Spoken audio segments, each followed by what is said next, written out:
Welcome to March's muster. What we're going to do is hand over to Sean. So Sean's with Dotteral, which is a fantastic little company out of New Zealand, which I like to sort of say, I'm not sure if this is in your tagline, Sean, but making robots hear. And not only hear, but potentially talk.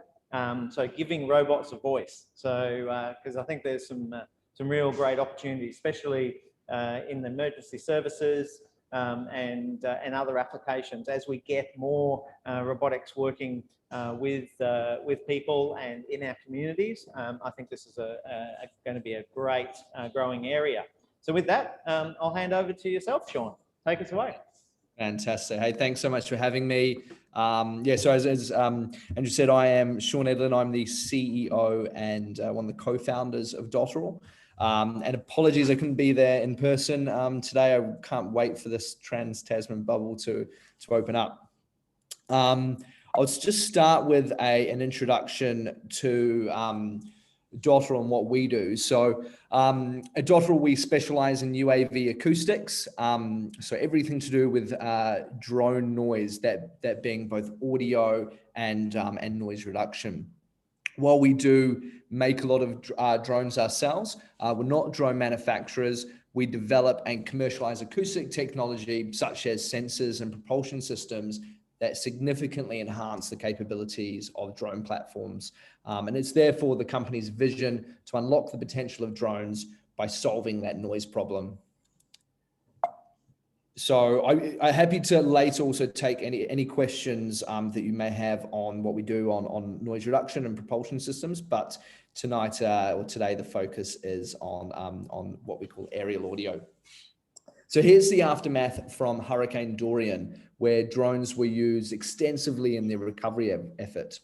While those drones had the ability to see survivors from the air, survivors stuck under rubble won't have been seen, but they will have been yelling for help. And once that survivor's been found, how do they effectively communicate with the drone to give rescue teams information on their needs and the location of other survivors? Drones today have very powerful sensors, most of those which are visual, provide visual information on what's happening on the ground. However, drones and most robots are effectively deaf. The next generation of drones, however, will have the ability to hear what is happening on the ground, evolving them into communication tools. This capturing audio, it allows the operators to listen and respond faster. It allows for safer frontline engagement, and it improves overall situational awareness. So I'd therefore like to introduce you to aerial audio, which is the world's first two-way communications payload for drones. The easiest way to show you is through a video, so I'll play that now.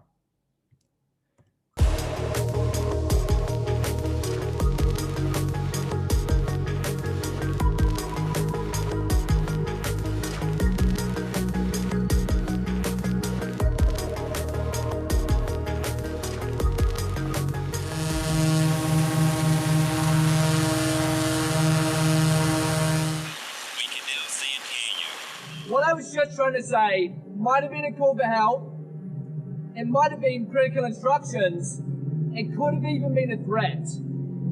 Up until now, there's been nowhere to tell because all UAVs are deaf to what is happening around them. At Dotteral, we've developed aerial audio, the world's first two-way audio communication payload that allows you to hear what is happening on the ground.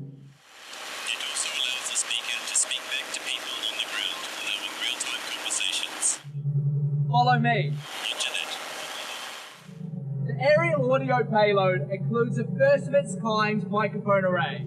Real-time global processor with directional speaker linked to a remote ground station with a simple-to-use app interface.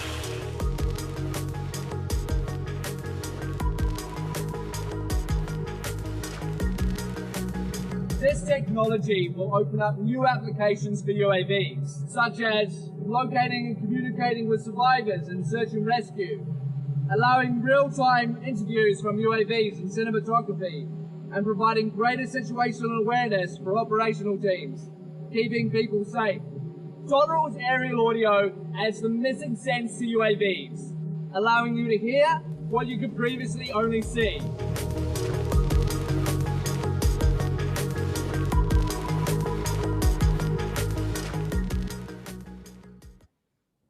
Fantastic. So aerial audio is comprised of a very unique microphone array. It's really the critical piece of IP that allows us to happen. The actual version we use now is about half the size of that you saw in the video, so we've got a lot smaller. But what this does is it forms two virtual microphones. So one, a target beam, which is everything we want to capture, and the other is a null beam, which is everything we want to reject. All of the information from the null beam is filtered from the target beam in real time on an onboard processor. And then it's streamed down to clean audio is streamed down to a ground station. So conversation feels very fluid.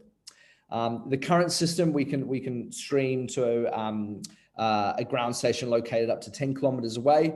And then the operator on the ground can speak back through a very directional speaker, which is integrated as part of the payload. Another thing that makes the microphone itself very unique is what's called dynamic beam width adjustment. So really, this is the only microphone in the world that we're aware of that has this capability. What it means is if we want to capture a very wide area, we can have that as a setting. So that target beam can be very wide, or we can adjust that to a very tight beam where we're just capturing potentially a single individual. This is very useful for a number of use cases where initially you might be wanting to cast a wide beam, listening for people over a wide space, and once you've found them, just hone in on that individual and get information. While we're currently an independent payload for a drone called the DJI Matrice, which is really the industry standard for public safety, we're also currently focused on miniaturizing the system and integrating with other drone platforms. Today, it is people who are the first to engage. That might be engaging with suspicious vehicles, for police, for Coast Guard, it might be suspicious boats. It may be a defense-based perimeter that requires a patrol car to be sent out. All of this exposes people to risk. With aerial audio, it can be the drone that is the frontline engagement tool. It can therefore gather critical information very quickly, such as the person's identification, their intent, all before humans need to engage directly. So a big driver in the kind of segments we're focused on is around keeping people safe and the drone being the frontline engagement tool. Here's an example of that. We work quite closely with a number of North American public safety groups, including LAPD SWAT and LA Fire. In this situation, we had a mock hostage scenario where a survivor is up on the 3rd floor of a building. We had a mock shooter on another floor and other hostages on yet another floor. Typically in this scenario, a walkie-talkie or a throw phone, what's called the SWAT brick, needs to be thrown through a window. We'll get to get close to the subject of interest as possible. In our demos, the police and fire team were able to kind of rapidly fly the UAV close to a hostage. They were able to gather critical intelligence from the person through the drone. Where in the building is the shooter? Where are the hostages? And then with that information, they could deploy ground teams more effectively and accurately. Beyond two-way communications, there's also listening and situational awareness. So this could be hearing cries for help in search and rescue, understanding crowd sentiment. We've done quite a bit of work with a US partner on aerial gunshot detection to understand where at an event gunfire might be coming from, what kind of round is being fired. There's a lot you can do with acoustic information. I mentioned just their search and rescue. So the Dotteral team over the last few weeks been spending a lot of time in the New Zealand bush with NZ Police and other rescue teams, where at the moment I think it's 80% of survivors are found through voice appeal. So people on the ground yelling out and hoping to get someone yell back to them. out in the bush, so kind of quite dense acoustic dampening environment. We're able kind of at 80 meters to be able to hear people yelling back for help and be found, where visual sensors and even infrared, it's very hard to track people in really, really dense bush. So we've kind of been getting great results working with end users there. So audio is the missing sense for drones. And as we create a solution for drones, which are one of the noisiest platforms out there, is essentially having a flying lawnmower close to a microphone. We're also learning a lot about the advantages of our system for ground robots and other robotic tools with partners. These are usually platforms that have only very basic, limited audio capability, if any. And we truly believe at the moment we've built one of the most powerful acoustic sensors for operating in any noisy environment. And now that we're capturing that audio, we're also working on what we can do with it. And this is things like localization, understanding where a sound is coming from, and then signature detection and signature processing. So detecting what in audio is human speech, and what are other signals of interest, what is noise, what is potentially gunfire. Also looking to work with partners on things like real-time voice translation, issuing voice commands, which in many cases can be more effective than things like gesture control through visual, which is obviously quite important, but requires very accurate gestures and someone's hands to be free. Lastly, in a world of sensor fusion, it's very important how we combine audio data with other sensor feed to provide a more complete view to operators and kind of allow for better decision making. If there's a visual detection, is there also an audio signature that combines that? So you've got, you can know that's definitely a human or that's definitely a subject of interest. So yeah, that's a very quick overview. From very soon, you will be looking at drones as both eyes and ears in the sky, which makes them even more powerful tools for saving human lives. So thanks, very much for listening. Very happy to answer any questions that you have. If you also like to learn more, you can find out at Dotteral.com. Excellent. Thank you, Sean. And if anybody's got any questions online, please feel free to use the chat or the questions as part of the webinar. Just to kick off, of course, anybody here, if you've got any questions.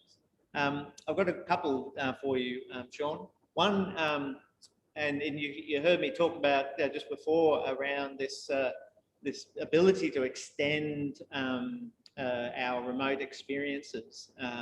And one of the conversations we were having just the other day was around getting, I guess, directed audio from within a crowded room.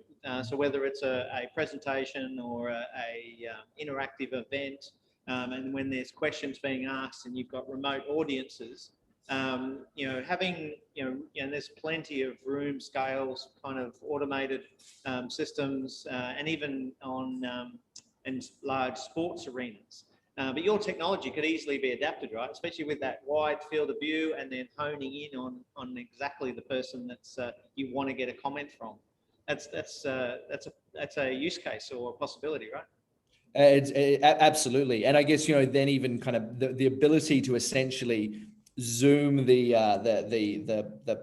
audio field, you can also pair that with visual, right? So that like if say on a Zoom call, say that there's the ability to zoom in and out, limiting the audio field being captured in a noisy environment to essentially what's showing on screen. So that's what's made possible with things like adjustable beam widths.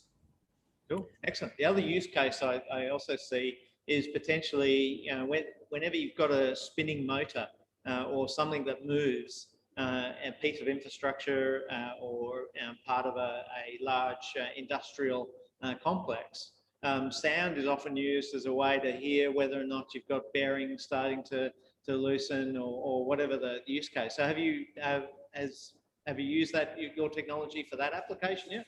So not been used, but it's I guess it's very topical and something we're exploring at the moment. You know, as you say, audio is used, or hearing is used extensively in maintenance. You know, kind of top consultants, you know, for things like diagnosing if there's an issue with a wind turbine or kind of a motor where, you know, you don't want to rip the thing apart. You usually do a lot of it by ear, and we do a lot of it by ear. And even, you know, drilling, or where, you know, you may hit a metal or kind of some unwanted surface. It's usually the sound that is the first indicator. So I guess with a number of these use cases where, you know, machinery and maintenance, you're operating in very loud environments. So if this is a kind of a static microphone that's doing the job, or if it's on something like a ground robot, you want to be able to filter out everything that's not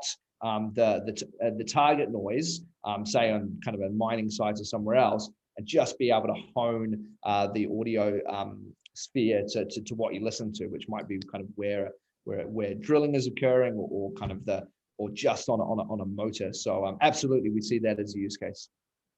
Excellent, fantastic. Any questions here for Sean? Let me just check online, see if what we've got.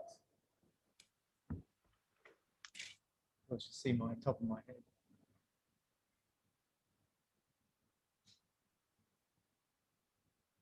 I don't see any other questions, Sean. No problem. So I think you're off the hook. So well done. I did actually have someone sort of ask me if you've got some details we can pass on. I said absolutely. There was a gentleman here from CSIRO who said, by the way, I'm an acoustic guy and I'm really interested in this company. So I'll pass on his details to you, Sean, and hopefully you get some work out of it. Fantastic. No, that sounds great. No, looking forward to talking. And yeah, thanks again for having me. Okay. Next, we've got Andrew Goldstone from Real Serious Games. And Andrew's, I guess, a neighbour of ours and a collaborator of Queensland Robotics with the XR Hub, because we see a lot of synergies between immersive technologies and robotics, especially around that extending the experience. But Andrew's actually going to talk to us about a really interesting platform that they've been needing to develop as part of their business with the deployment of XR equipment, VR headsets, other assets, other things that are deployed and to their customers. And so in a conversation I had with Andrew, I said, well, could we potentially track robots with this platform? And he said, absolutely. So hence why we've got Andrew online. So with that, I'll hand you over to Andrew. Hey everyone, thanks for that, Andrew. Can you hear me okay? Yes, loud and clear. Excellent, excellent. I think that conversation you're referring to involved a whiteboard in about 2 hours, but yeah, it was essentially, yes, we could. So I'll jump into it and we'll talk a little bit about the synergies. We'll actually talk a lot about XR, and we'll tell you what our problem was. So just introducing myself, I put this up. You can read it if you like. I don't agree with all of it, but someone interviewed me and this is what they described me as. So I presume that if you met me in person, this is what you would think. So I'll put that on the screen there. But my background is in construction. I spent 12 or probably 15 years in construction before I moved to Real Serious Games and co-founded it with Karen Sanders. And what we do at Real Serious Games is essentially we create extended reality. But today I'm going to present essentially what the XR industry, or our problem is in the XR industry, and what our solution is in terms of RSG, and explore whether the robotics industry has any sort of similar problems. We're going to then talk about whether there's any opportunity to solve your problems with our solution. And I guess we're not super going to get into that. And due to some commercial sensitivities, we're not going to fully go into what our solution is. But what I am going to go into in a little bit of depth is our problem. And if you recognize the problem, then potentially you might be interested in what our solution is. So a bit about Real Serious Games. So founded 2009. We operate in the XR stratosphere, a lot like, I guess, robotics, is that we are in a XR boom.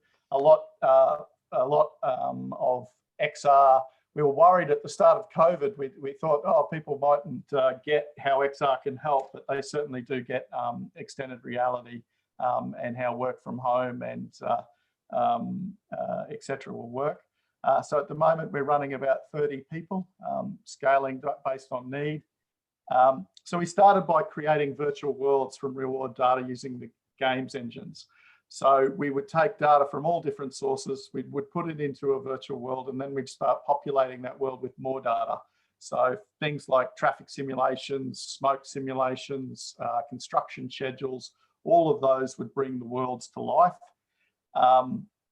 So what our pipeline for that included developing technologies that allowed virtual worlds to be played with. So once you had the virtual world populated, the people doing thinking about problems would then play with this virtual world, enabling better planning, communication training, things like forensic animation, which is recreation of events and based on real data. In about 2013, we commenced to pivot towards extended reality until most of our work these days is actually in the extended reality space. And the reason being is that our pipeline to create authentic environments with real world data was actually one of the things that the extended reality industry needed as well. So just a couple of, just to get you some ideas of some virtual worlds. These are the types of things that we create. So this is like a mining workshop where everything is authentic. Train environments, rail environments, workshops, buildings. So this is a construction site in a building. So you move through this virtual environment. Outdoor earthworks excavations. Again, this is all virtual environments. Another building. Office environment. So getting towards we create all this content, but to create the content we need hardware. And so unlike robotics, we don't make the hardware. We essentially use other people's in most cases. However, the hardware is a key part of what we do. So this is the type of hardware we use. So extended reality, you've got a headset. So we've got Quests, we've got HTC Vives. I put the Google Cardboard there, but we've never actually done anything on it, but I'll put it there. And then we move into the AR goggles like the HoloLenses, RealWear, things like that. So that's a given.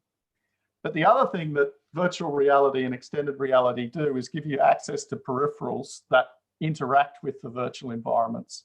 So things like that platform on the left-hand side with the chair sitting on the motion platform is actually a full train simulator once the VR goggles and controllers are added. So that trains the train drivers down in Victoria.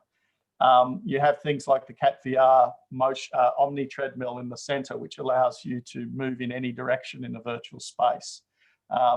We've got the RSG curation stations, which is a ability to facilitate, it's like a mothership for VR headsets. We've got Xsense sensor suit for tracking body position. So we put people into virtual situations and then we track their motion in those situations. We have the focus band down the bottom there, which is brainwave measuring. So tracks how people are, I guess, what state they're in terms of motion state, or quiet eye in terms of how they're interacting with content in the virtual environment. And then we've got a belly box controller in the bottom. In that, we use those to, simulate, a vehicle simulator in virtual space. So these are all of the types of peripherals, and we work with lots of them. And you can see in terms of the types of headset, there was a lot of diversity. In terms of the number of things, there's a lot of diversity. So we have a lot of hardware that makes up the delivery of our XR experiences. So what's our problem? So the background to the problem is, so we provide XR experiences on multiple types of hardware. The hardware has its own software. The hardware's performance affects the user experience. The hardware obscures the user's vision, and the user's performance needs to be tracked and reported. And the hardware and software need to be monitored and supported. So that's our background. What I thought I'd do next is create the vibe of the details of the problem, because I don't want to get into a Six Sigma problem statement. So that's the vibe of what our problem is. And you can see that there's some key words that stand out, like device, monitor, support, health, integration, customer. So those are sort of the key words. And because we're all probably technically inclined, here's the list that was made up of. So the problem there is significant. We've got different solutions per customer. We have customer systems integration, very important for business to business, that information that's coming out of these experiences needs to be integrated to different customers. What happens with each experience needs to be integrated. The behavior of the device while it's in operation needs to be integrated and understood by the operators and potentially us. We've got multiple devices, all sorts of devices that go together to create our product offering. We have multiple types of these devices.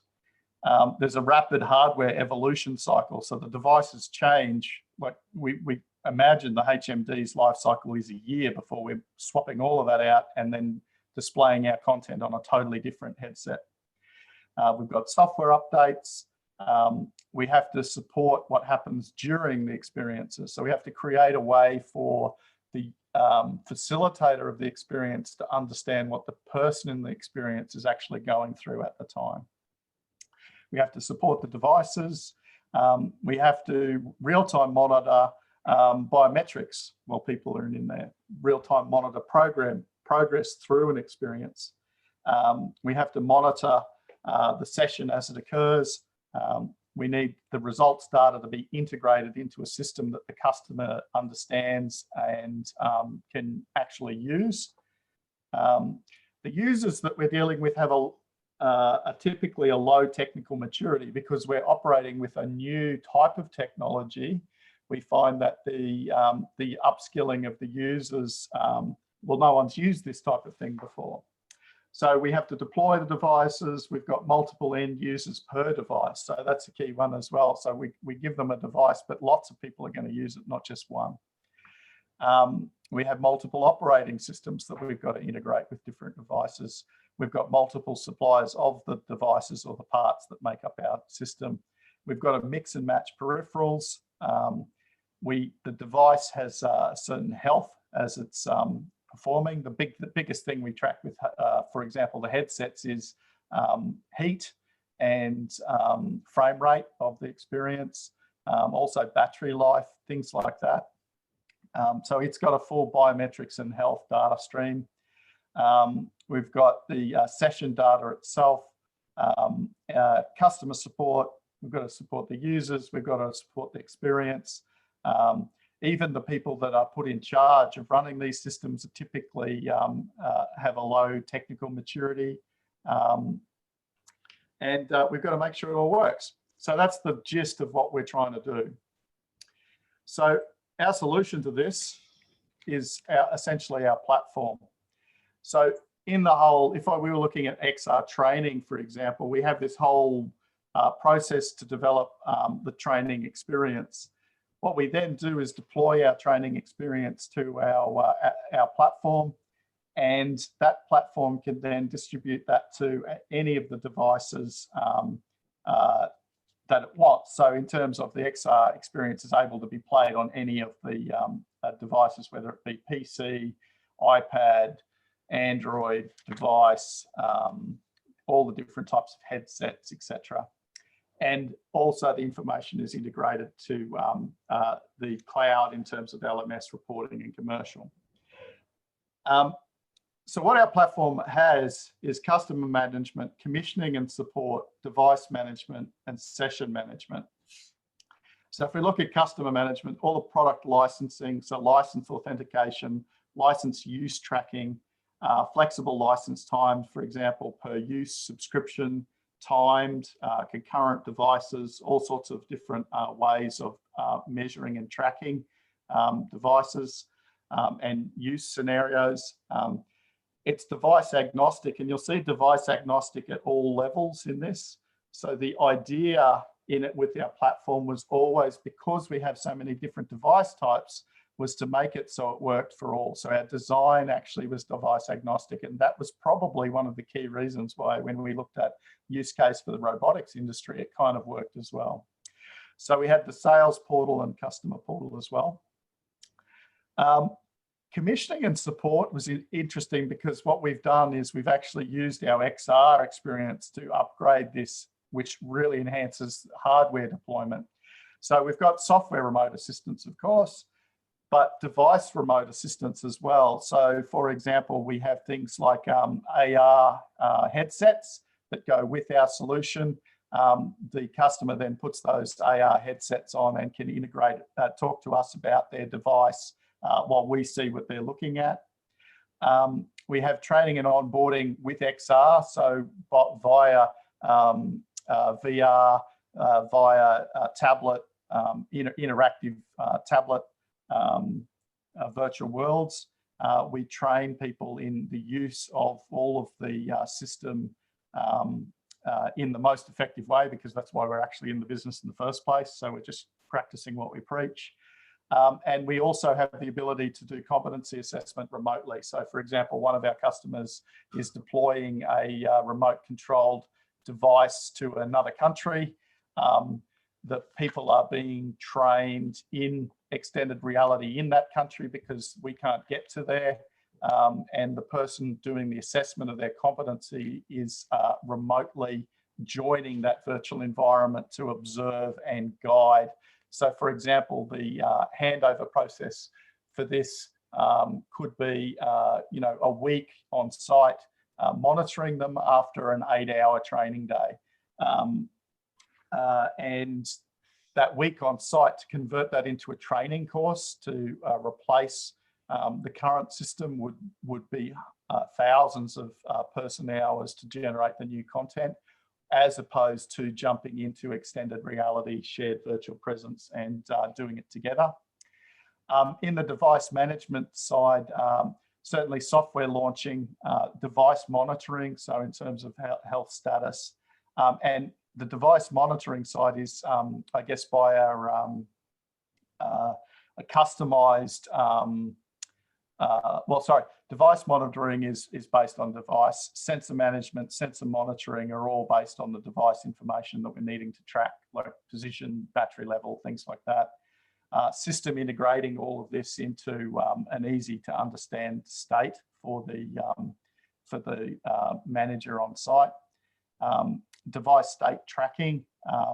So this is I guess around management of where they're up to in their maintenance schedules, etc. Online and offline device management as well, like it keeps going and upgrades the information once it's back on. The system health monitoring the whole system, and device agnostic as well with that. The other device state tracking also with that is check in and check out of the different devices. And then we look at the session management. So this is one of the key things in terms of the collection of data about how the device is used. And these session management interfaces are designed per type of experience and are web-based. And this is, again, another synergy with the robotics in terms of the information being provided to create your own interface for the type of engagement that's happening with the device, and integrating that information with whatever the customer's requirements are. Again, online, offline for that session management, and device agnostic as well with it. ultimately, we've been working on this technology. When we started VR in 2013. We first created our first version of this, a generation 1, in 2015. It had device management and session management. We upgraded that in 2016 and 2017 as a proof of concept of extended reality, mainly VR in that stage. Generation 3 moved into sale to customers in terms of transport authorities, TAFE systems, things like that, where it had the customer management, which is the licensing, etc., device management and session management. In parallel, we started our generation 4, which included the commissioning and support, rolling out to customers like major mining companies, etc. And we're in the process of developing generation 5 now. And in developing generation 5, we are certainly looking at external industries like robotics in terms of looking at a platform like this as well, and also other XR companies and in terms of hosting content, etc. It's probably a bad picture actually, but the telemetry system there, that little tiny picture that you can see there is tracking the full train operation and the user inputs against what they're expected to do, giving you an idea. All of these are customized per experience, and the data is reported in a generic way back through the system as well. So the robotics industry, what's your problem? So when I talked to Andrew about this, I think the vibe kind of looks like this from our conversation, which is exactly the same as our problems. And as a result of that, I would come today and talk to you guys and see if anyone's interested in knowing more and actually getting under the hood and getting into the detail of what we're talking about. They can certainly send me an email, and I'd love to talk to them. Thanks, Andrew. Excellent, well done. So I've got a few questions. Yep. The audience, before I ask a question. Sorry, I just had to shut that off so I can see people. That's okay. Oh, you can't really see me. There we are. My camera's gone a bit wacky. So, quick question is in terms of, I guess, the business model aspect, like what are you thinking from a per device type licensing model for as you extend to other industries, i.e. robotics? Are you thinking, maybe a tiered license, so 1 to X number of assets is this sort of subscription plan, and then as you go up, you've got different pricing, or based on complexity? What are you thinking? Well, I mean, we don't know enough about the robotics industry yet. What we've built into the platform is the flexibility to do all of what you just said in terms of how it worked. I think that it depends also, like in terms of creating, like when you create a license, it can actually incorporate different versions of that for different parts, different devices. So you might have, I don't know, a master device that has modules, and the modules change over time. Those can actually be under different license conditions, rolling up into the whole license that you're selling under. So we don't really know the industry well enough to sort of say you're going to use this, but we didn't actually know what our customers wanted either when we designed the platform. So we designed the platform to be able to track it all, and then we'd figure out how to put together a contract with our customers originally. How we're looking at selling in the XR industry is per experience, or subscription, or license for content for periods of time. And a lot of those work in terms of selling other people's content as well. So I guess the key for us was to create flexibility, and then especially around those financial commitments, because if it doesn't work financially and you can't track what you want financially, it's a waste of time. It's just you double, you're doing two systems. So that was our intent. But as I say, we need to see how that applies to the robotics industry. And I guess what we're looking for is robotics, companies that are interested in pursuing this and sort of working together to create a robotics version of this platform. Yeah, okay. The other thing that, I'm not sure if it's a difference at all. So, I'll describe a scenario and you can say whether or not you've got a similar scenario in the XR community. But we have situations where a robot might have different tools it might use, or it may have different components depending on the job that it's doing. And so having that ability to sense or pick up, the robot's now using this particular tool, and recording all the information about its use.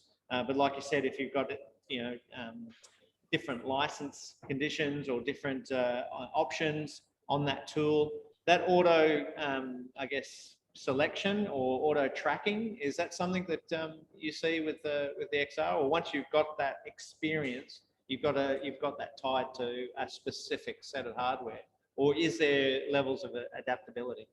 Use of devices is definitely created, and I would suggest that the modules are different devices, the modular components, that is tracked, and essentially we provide we provide, like for the XR, I can tell you how we do it for XR. We provide essentially launches for the different target platforms that work via our API to our platform. Also with partners, we provide the API connections for them to just incorporate it into their own technology. And then, that just works for them. So we've got an XR partner that we're working with, and they take our API and they bring all of their content, and they're essentially their players that play on the device is all theirs, and it reports through to how it's being used through our system. So the same with the integration, like the creation of how you report on the session data, how you display the data, all of that comes through our system, that it's set up to work with it. And all the information comes from the device. Cool. Well, we've got one company here that I think could be worthwhile having a deeper conversation with. Micromelon have, lots of these little robots that get deployed as part of an education pack. So I think we might have a conversation with you just to sort of further explore the options there.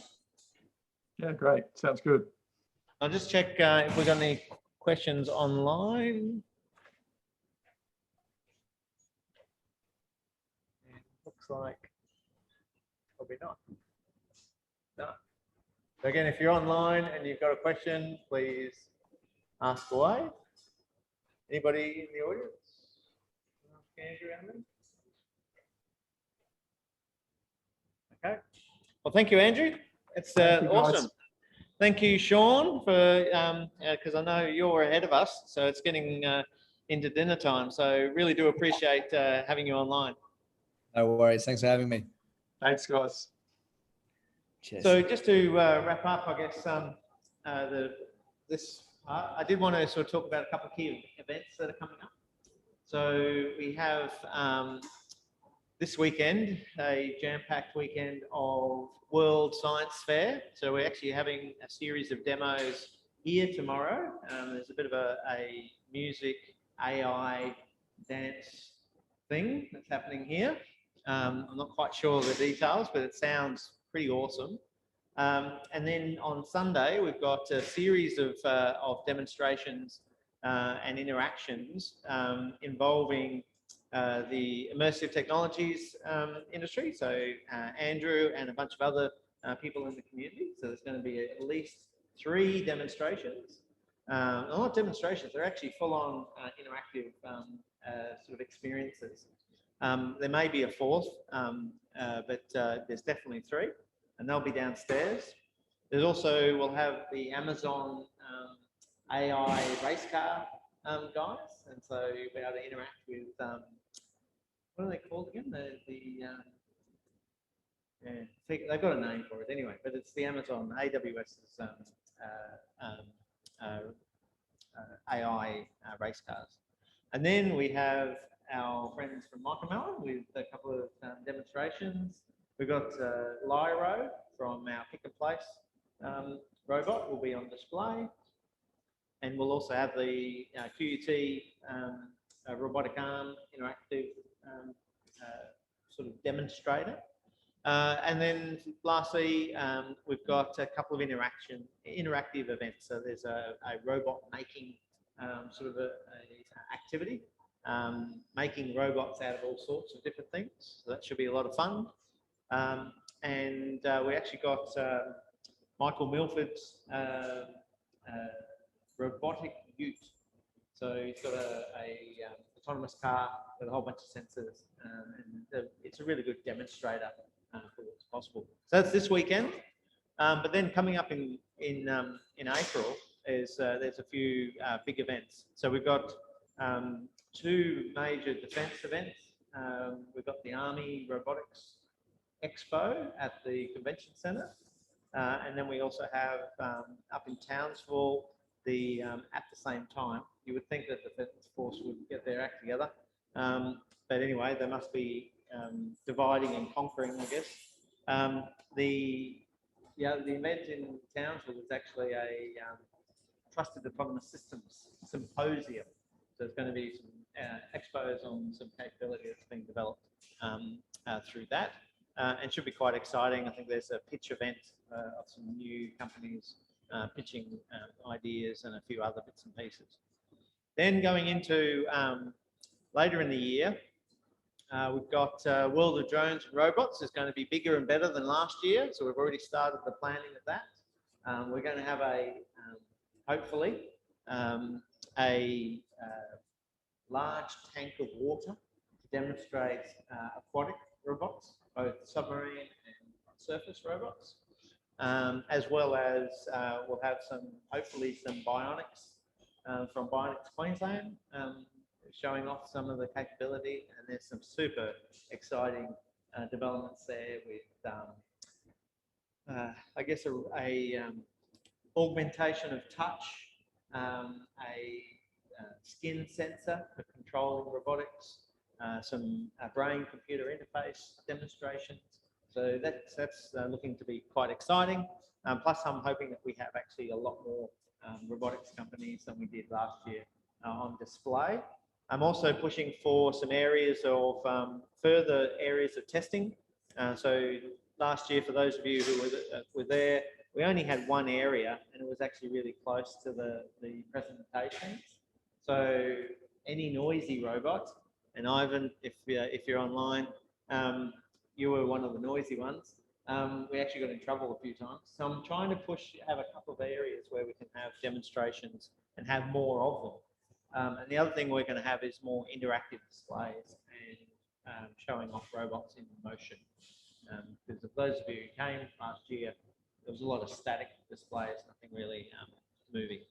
So that's coming up in August, and there's actually going to be a bunch of events in between. It's kind of going to be a busy year event-wise, because I think everybody's realised that we can get together physically. So in the mining space, OSMine in Perth is going to be a big conference, they predict. We've actually got Women in AI awards this coming Friday, so tomorrow, in Sydney.